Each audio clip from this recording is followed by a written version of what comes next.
नमस्कार साथियों, welcome to my YouTube channel Shiksha Diksha study. कुछ दिनों से 10th क्लास का मैथ का एग्जाम था, जिसकी वजह से मैं साइंस वाली वीडियो अपलोड नहीं कर पाया। आज से उनके एग्जाम स्टार्ट हो गए, तो 10th वालों के लिए बेस्ट लक, अपना एग्जाम अच्छे तरीके से करें। और आज से मैं आपके लिए जो नए बच्चे हैं उनके लिए 10th क्लास की साइंस की जो चैप्टर चल रहा था 9th प्रकाश का, जो 10th क्लास के लिए नहीं, सारी क्लासेस, सारी जो कंपटीशन क्लास है जो उनके लिए क्वेश्चन छोटे छोटे यहाँ से पूछे जाते हैं, तो उसी को मैं आगे बढ़ाता हूँ। लास्ट में मैंने आपको क्या कराया था? लास्ट में मैंने आपको कराया था कि दर्पण के जो किरण आरेख थे, प्रतिबिंब किरण आरेख थे, वो सारे मैंने आपको करा दिए थे।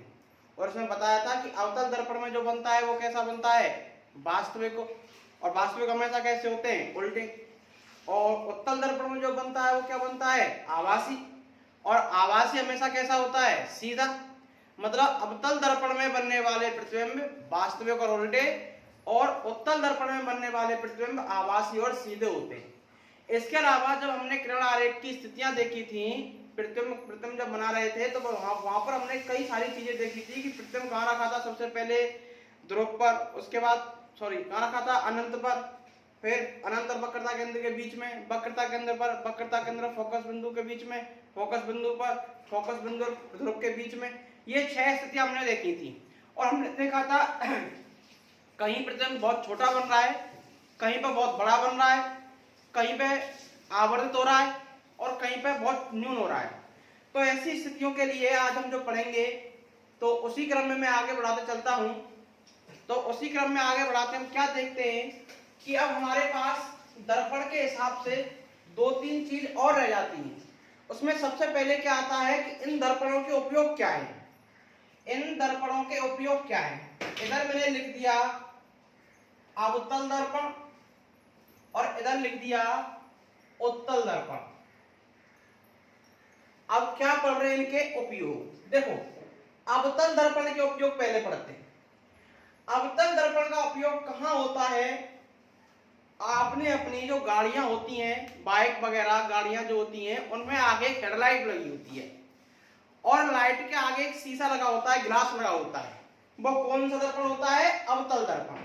मैंने बताया था अवतल को हम क्या कहते हैं, अवतल को हम क्या कहते हैं, अवसारी बता दिए ना, वहीं से देखो अवतल दर्पण कैसे होगा कि सबसे पहले उपयोग क्या है इसका, नंबर 1, वाहनों की हेडलाइट में।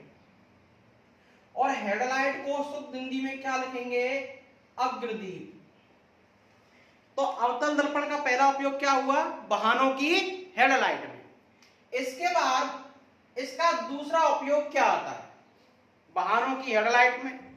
दूसरा उपयोग आता है इसका सौर कुकर में। सौर कुकर क्या होता है, देखो ऐसी संरचना का कुकर क्या आकार का होता है, जिसका जो एक ऐसे वही सेम कंडीशन सीट वगैरह सब कुछ होती है, और इसका जो गिलास होता है, ये गिलास कौन सा होता है, अवतल दर्पण। गिलास कौन सा होता है, अवतल दर्पण।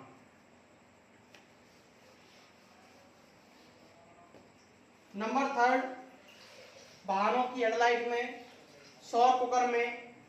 तीसरा जो है, आप शेविंग करते हो, वो कौन सा दर्पण होता है, अवतल दर्पण। इस क्या रख सकते हैं, शेविंग दर्पण के रूप में। किसमें, शेविंग दर्पण के रूप में। इसके अलावा आपने अपनी जो डिश है, वो डिश की जो छतरी होती है, जिसे हम बोलते हैं डिश एंटीना, वो कौन से आकार में होती है, अवतल दर्पण। आप उसको देखोगे तो वो ऐसी डिजाइन में मिलेगी, तो वो कौन से आकार में होगी, अवतल दर्पण में होगी। अब देखो उत्तल दर्पण में, उत्तल दर्पण में क्या है कि उत्तल दर्पण में ये वाहनों की हेडलाइट में था। अब वाहनों की साइड में जो विंग्स लगे होते हैं, मिरर लगे होते हैं, साइड विंग्स इनको बोलते हैं। उनको हिंदी में क्या बोलते हैं, वाहनों में पश्च दृश्य दर्पण के रूप में। किसमें, वाहनों में पश्च दृश्य दर्पण के रूप में। किसका उपयोग होता है, उत्तल दर्पण का। अब दूसरा क्या हुआ इसमें, आप जब एटीएम जाते हो तो एटीएम के ऊपर एक ऐसी पट्टिका सी लगी होती है आयताकार रूप में, और उसके ऊपर फिर एक और पट्टिका लगी होती है कांच की सी। वो कौन सा दर्पण होता है, उत्तल दर्पण। यानी कि सुरक्षा की दृष्टि से, सुरक्षा की दृष्टि से एटीएम मशीनों में, सुरक्षा की दृष्टि से एटीएम मशीनों में।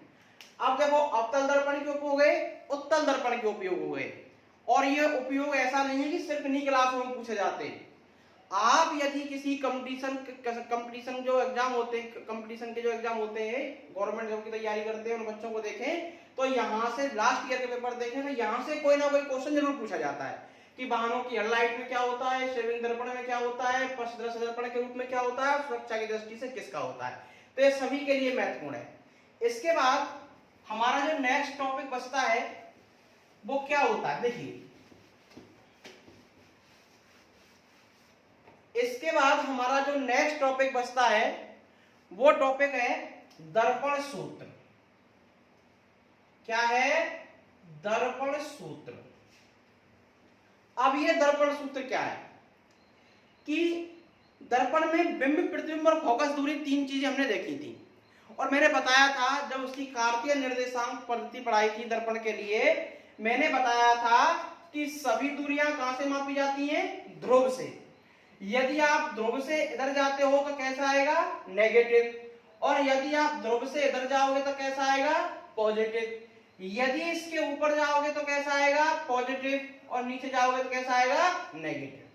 ये मैंने आपके लिए कार्तीय निर्देशांक पद्धति पढ़ाई थी, और उसी के अंदर मैंने आपको बताया था कि बिंब हमेशा इधर साइड में रखा जाता है, दर्पण कोई सा भी हो, लेंस कोई सा भी हो, बिंब दूरी हमेशा कैसी आएगी, नेगेटिव। चाहे दर्पण उत्तल है चाहे दर्पण अवतल है, आपको तो बिंब दूरी का मान हमेशा कैसा रखना है, नेगेटिव रखना है। प्रतिबिंब दूरी बाद में देख लेंगे क्या आता क्या नहीं आता। देखो ये दर्पण सूत्र क्या होता है, दर्पण सूत्र होता है 1/b प्लस 1/u बराबर 1/f। क्या होता है, 1/b प्लस 1/u बराबर 1/f। अब देखो तीन चीजें हैं, एक v है, एक u है, एक f है। देखो b मैंने बता दिया आपको, b क्या होती है, प्रतिबिंब दूरी। b क्या होती है, प्रतिबिंब दूरी। u क्या होती है, बिंब दूरी। u क्या होती है, बिंब दूरी। और f क्या होती है, फोकस दूरी। b क्या है, प्रतिबिंब दूरी, u क्या है, बिंब दूरी, और f क्या है, फोकस दूरी। और फॉर्मूला क्या है दर्पण का, 1/b प्लस 1/u बराबर 1/f। अब ये आया कहां से, इसकी उत्पत्ति इसके मैं थोड़ी देर बाद कराऊंगा। देखो प्रूफ करके दिखाऊंगा ये फॉर्मूला कैसे कहां से निकल के आया। आप फिलहाल इतना ध्यान रखिए कि दर्पण सूत्र क्या होता है, 1/b प्लस 1/u बराबर 1/f। b बराबर प्रतिबिंब दूरी, u बराबर बिंब दूरी, लेकिन u का मान हमेशा कैसा आएगा, नेगेटिव। इन दोनों का पॉजिटिव आ सकता है, बिंब दूरी हमेशा कैसे आएगी क्वेश्चन के अंदर, नेगेटिव। जब हम इसके न्यूमेरिकल करेंगे, आपको बिंब दूरी कहीं दी गई है तो आप सीधा उसका मान u बराबर, किसी ने दे दिया कि कोई बिंब की दर्पण से दूरी 5 मीटर 5 सेंटीमीटर है, तो क्या करोगे, u बराबर 5, लेकिन किसका, नेगेटिव साइन के साथ। अब दर्पण सूत्र के बाद हमारे पास एक चीज और है, और वो क्या है, आवर्धन क्षमता, जिसको हम बोलते हैं आवर्धनता। जिसको हम क्या बोलते हैं, आवर्धनता। इसको लिखते हैं स्मॉल m से। आवर्धनता के बारे में मैंने आपको समतल दर्पण में भी बताया था कि समतल दर्पण की आवर्धन क्षमता +1 होती है, और वहां मैंने बताया था कि प्रतिबिंब की ऊंचाई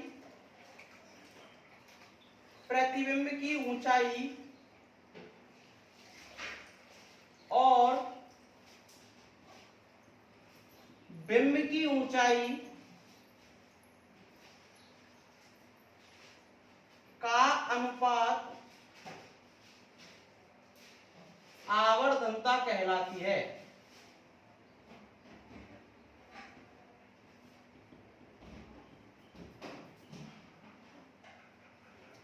क्या बताया था कि प्रतिबिंब की ऊंचाई और बिंब की ऊंचाई का अनुपात क्या कहलाती है? आवर्धनता। तो हम इसको कैसे लिखेंगे कि m बराबर प्रतिबिंब की ऊंचाई मैंने मान ली h डैश और बिंब की ऊंचाई मैंने मान ली h, तो m बराबर h डैश अपॉन h, और इसको एक फॉर्मूला और इसके साथ लिख देते हैं कि माइनस का b बटे u।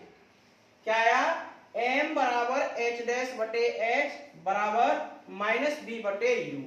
आवर्धनता का मतलब क्या हुआ कि प्रतिबिंब की ऊंचाई और बिंब की ऊंचाई का अनुपात क्या कहलाता है? आवर्धनता कहलाती है। और m बराबर क्या होता है? h डैश अपॉन h बराबर माइनस का b बटे u। अब देखो, अब यहाँ पे एक चीज देखो, मैं इससे जब आपको न्यूमेरिकल आएगा तो न्यूमेरिकल में आपको ये सारी चीजें पूछेगा। m का मान आपसे पूछेगा कि प्रतिबिंब की प्रकृति क्या है, तो प्रतिबिंब की प्रकृति आप निकालने के लिए कुछ यहाँ पे मैं निष्कर्ष लिख रहा हूँ, वो निष्कर्ष आपको याद होने चाहिए, तभी आप निकाल पाओगे।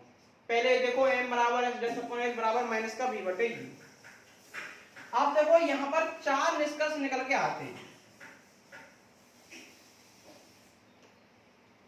क्या? यदि m ऋणात्मक है, यदि m ऋणात्मक है, यहां भी m ऋणात्मक है, यहां भी m ऋणात्मक है, और यहां m धनात्मक है, ये 4 निष्कर्ष क्या निकल के आते हैं? यदि m ऋणात्मक है,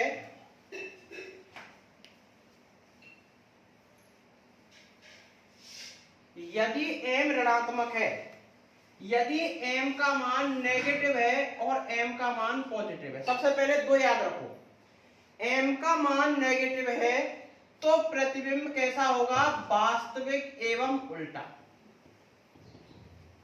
और यदि m धनात्मक है तो प्रतिबिंब कैसा होगा? आभासी एवं सीधा।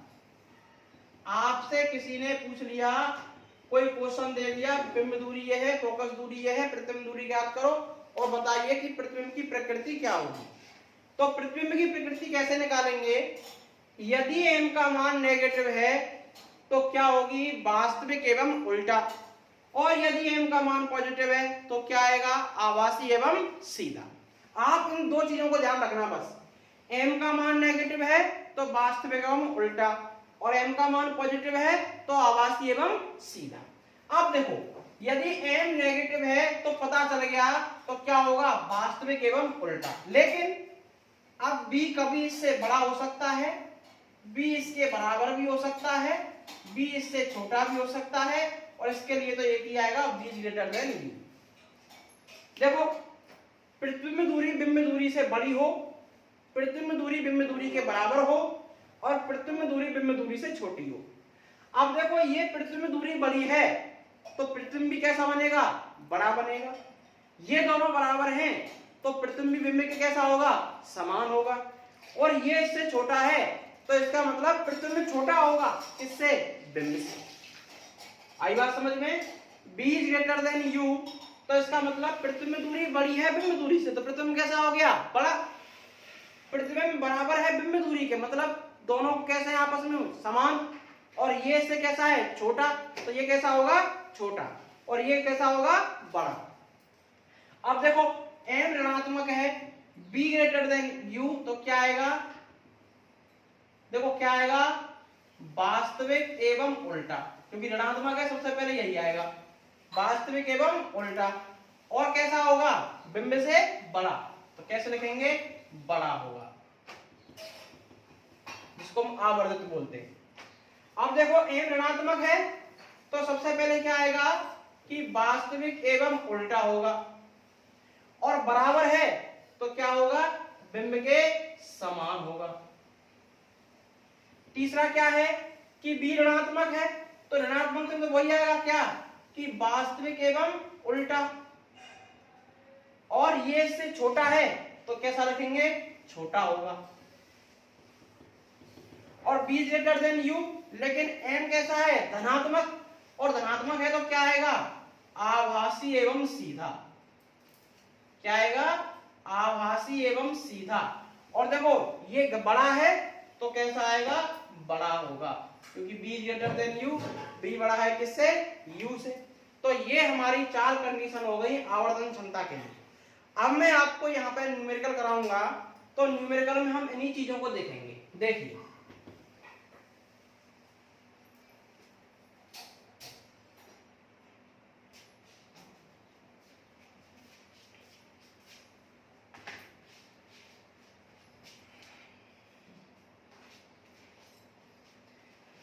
आप देखिए, एक क्वेश्चन मैंने आपके लिए सामने बोर्ड पर लिखा है। क्वेश्चन क्या है कि एक अवतल दर्पण में बिंब दूरी कितनी है, 25 सेंटीमीटर, और फोकस दूरी कितनी है, 10 सेंटीमीटर। तो प्रतिबिंब दूरी और उसकी प्रकृति ज्ञात कीजिए। प्रतिबिंब की जो प्रकृति बनी है वो कैसा है, आभासी है, सीधा है, वास्तविक है, उल्टा है, वो हमें ज्ञात करनी है। देखो दर्पण कौन सा है, अवतल दर्पण ये रहा। अवतल दर्पण में पॉलिश कहाँ होगी, बोलो बाहर की हो। ये क्या हो गया, ध्रुव, ये क्या हो गई, मुख्य अक्ष।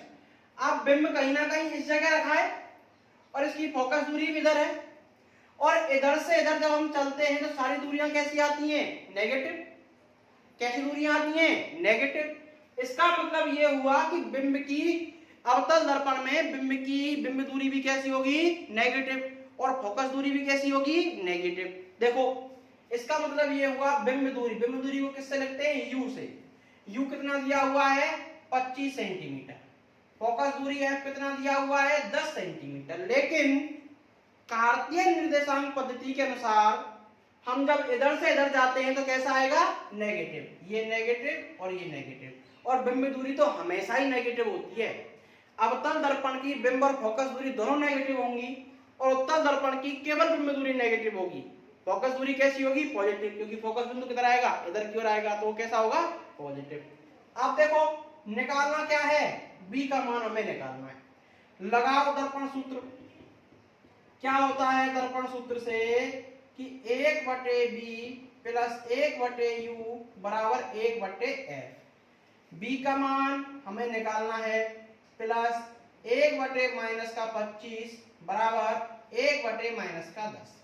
ये प्लस इस माइनस से क्या हो जाएगा, माइनस, तो -1/25 बराबर -1/10। अब देखिए इसका इधर ट्रांसफर करेंगे तो नेगेटिव संख्या कैसी हो जाएगी, पॉजिटिव, यानी कि 1/u बराबर -1/10 प्लस 1/25। दोनों का एलसीएम लिया। एलसीएम कितना आएगा, 50। 10 का भाग 50 में 5 बार, 5 की गुणा -1 से 5 एकम 5। 25 का भाग 50 में 2 बार, 2 की गुणा 1 से 2, -5 से 2 कैंसिल करा कितना आएगा, -3/50। 1/u आया -3/50, लेकिन सॉरी 1/b का मान आया -3/50। b है ये b, 1/b का मान आया -3/50। उल्टा हमें क्या करना है, b का मान निकालना। 1/b का निकला है, b का नहीं निकला, तो हम क्या करेंगे, इनका प्रतिलोम कर देते हैं, या फिर आपके अकॉर्डिंग इसमें बचपना करा दें। प्रतिलोम कर दो डायरेक्ट, तो क्या आएगा 50/3। कैसा, नेगेटिव साइन के साथ। अब 3 का भाग आप 50 में देते हो तो देखो 3 एकम क्या होगा, 3, कितना हो गया 18, इतना ही आएगा, कितना 16.66। कैसे साइन के साथ, माइनस 16.66 क्या दिया हुआ है, सेंटीमीटर। अच्छा अब एक चीज देखो, यहाँ पे हमने प्रतिबिंब दूरी निकालनी। अब क्या निकालनी है हमें, इसकी प्रकृति। प्रकृति कैसे निकालेंगे, हमें वही निकालना है। अब देखो एक तो ऐसे निकाल लें, अवतल दर्पण है तो अवतल दर्पण में बनने वाले प्रतिबिंब कैसे होते हैं, आभासीय सॉरी वास्तविक एवं उल्टा। नहीं तो इसके बाद हम क्या कर लें, इसका ये निकाल लें आवर्धनता। प्रकृति के लिए मैंने निकाल लिया m, क्या होता है माइनस का b बटे u। अब देखो b का मान अभी आया था -16.66 और u का मान कितना है माइनस का 25। अब देखो ये कैसा हो गया पॉजिटिव, माइनस माइनस पॉजिटिव। अब कितना हो गया ये 16.66 बटे 25। यदि आप इसको करेंगे देखो ये साइन कैसा आ रहा है प्लस में, तो प्लस में कैसा आएगा आभासी एवं सीधा। अब देखो आभासी एवं सीधा, ये प्लस में आ रहा है, ये किस में आ रहा है माइनस में, तो कैसा होगा बड़ा प्रतिबिंब होगा। प्रतिबिंब कैसा होगा उससे बड़ा प्रतिबिंब होगा। अब नेक्स्ट क्वेश्चन की ओर चलते हैं।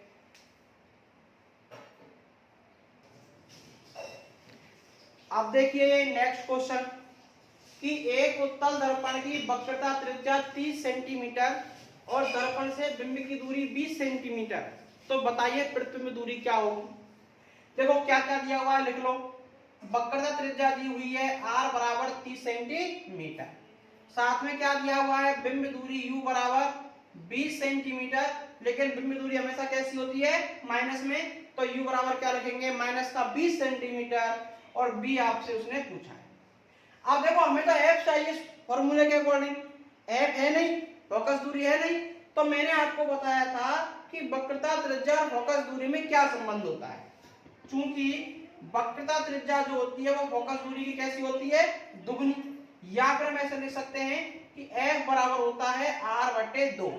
अब r का मान कितना है 30 बटे 2 कितना हो गया 15 सेंटीमीटर, ये f का मान आ गया 15 सेंटीमीटर। और दर्पण कैसा है उत्तल, तो उत्तल दर्पण की फोकस दूरी किधर होगी इधर राइट साइड में, इधर होगी राइट साइड में, तो वो कैसी होगी पॉजिटिव।